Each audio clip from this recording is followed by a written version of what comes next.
I just wanted to go over a really quick how to use some of your controls here, as far as you know, basically the tractor, the way it's sitting. We got a 3-point on the back. It's actually in the drop position.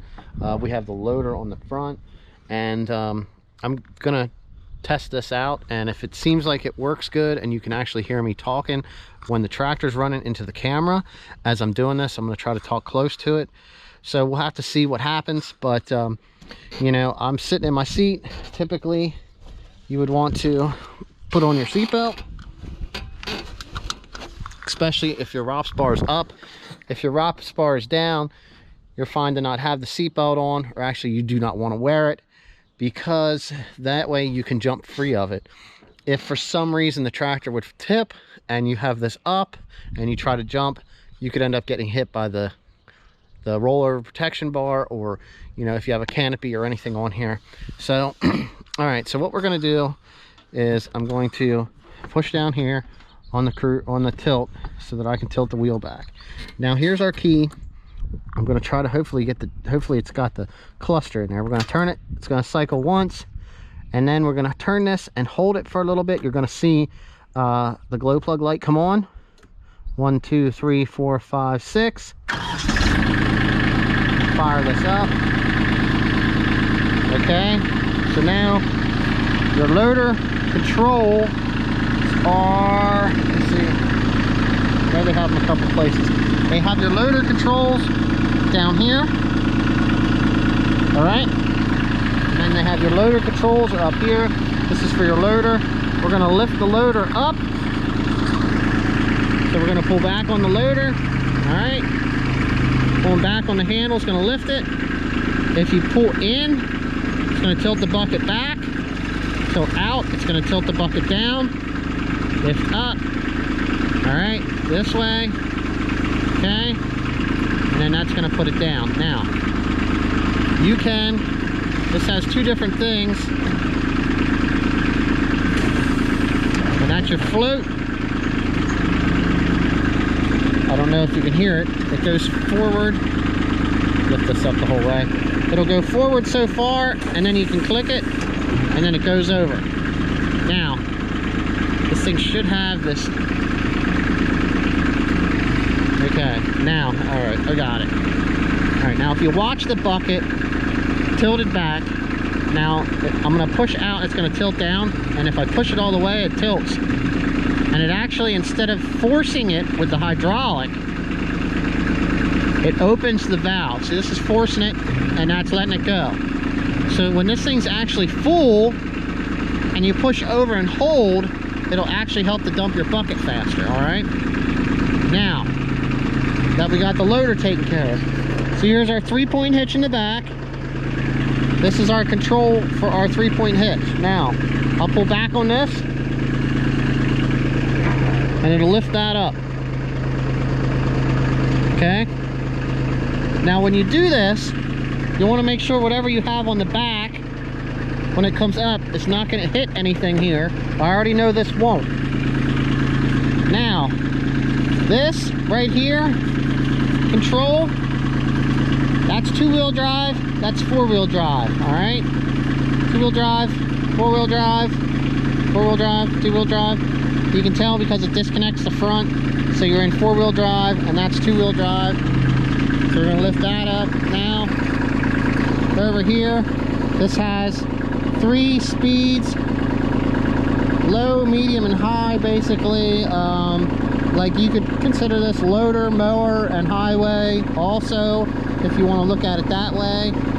Most of the time I'm in the middle speed, unless I really need pulling or pushing power. I'm not down here. But very rarely do I ever use high speed, unless I'm like running back my driveway or running across the yard, or I just want to see how fast it's going to go. This one here is actually to engage your PTO. So if you had a snow blower or a lawn mower or anything on it, you would want to look at this. This handle here, all the way forward, controls the lower PTO underneath, which would be a belly mower or a front mounted snow blower. This one here will actually run both. at the same time. If you're running a belly mower, maybe like a tail mower, you know, it's hard to say. And then when it's back, that's your rear PTO. All right. Now they have what they call a treadle pedal. So this is forward and reverse. Sometimes I'll lay my foot like this. If I'm doing loader work, I can get in here. I can move around. All right. Okay. So now this right here, those are your brake. You can separate them. They only work on the rear wheels. They are locked together. You can use this. That sets a parking brake. The parking brake on these don't really hold them that well. You can actually push on this. You can hear the motor. The motor has to force it a little bit to go, but it'll still go. Push on that, it'll release that. Now, the other one here, if you're going, you can push that down, and it kind of works as a cruise control. So my foot's off of there. So if I touch it, it releases it. This right here, that's for your four ways. This is for headlights in the front. This is for turn signals. So there's turn signals in the front and the rear on both sides. This right here toggles your RPMs. This shows your rear PTO speed. This shows your belly PTO speed. And then back to your RPMs. This right here is your throttle.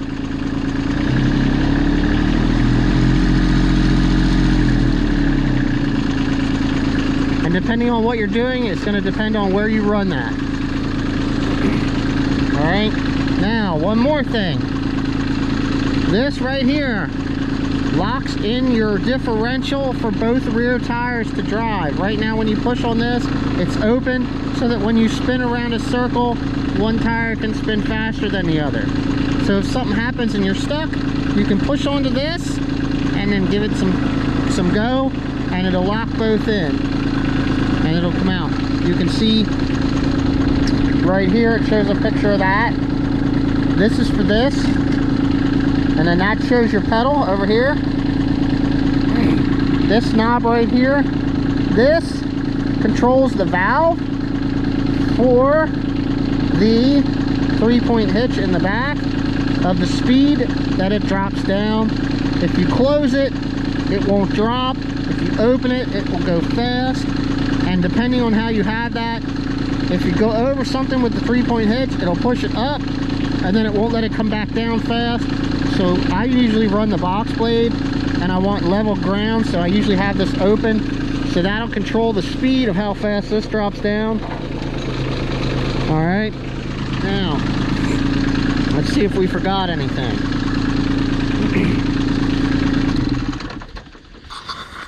All right, I pretty much think that if that actually came through audio-wise, you heard it. Now, this right here, I forget what this does. What does this lock? This locks something over here, but I can't remember what this locks. So, a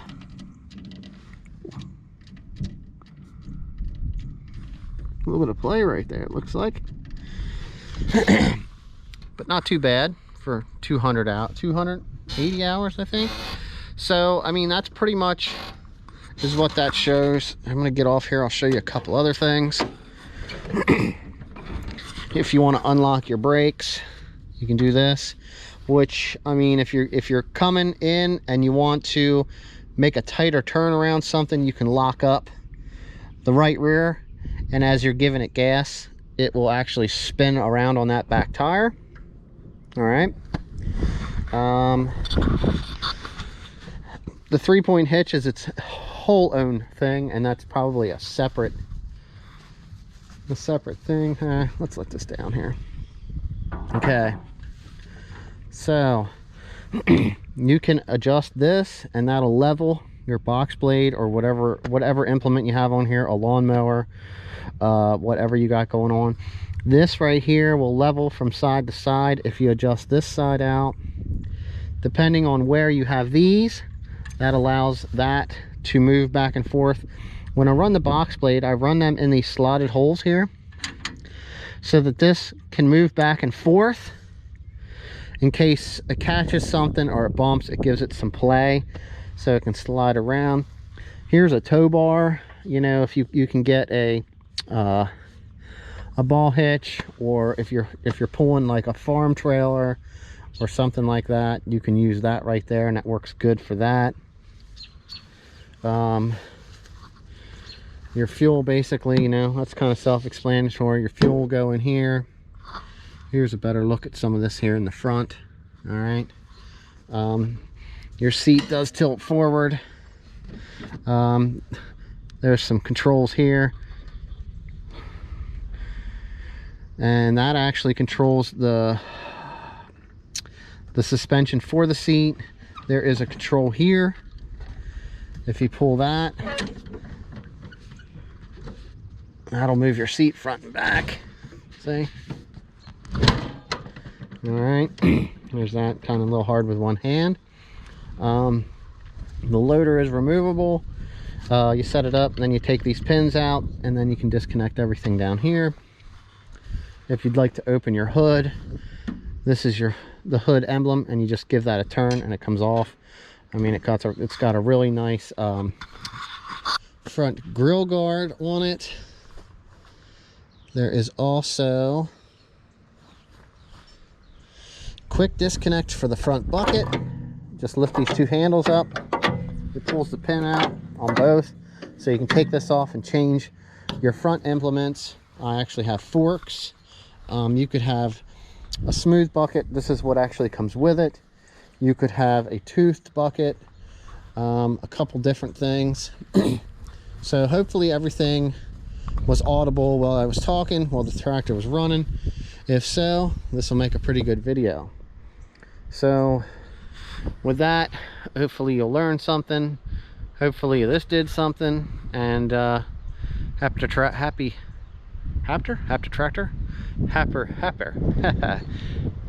tractoring, guys. See ya.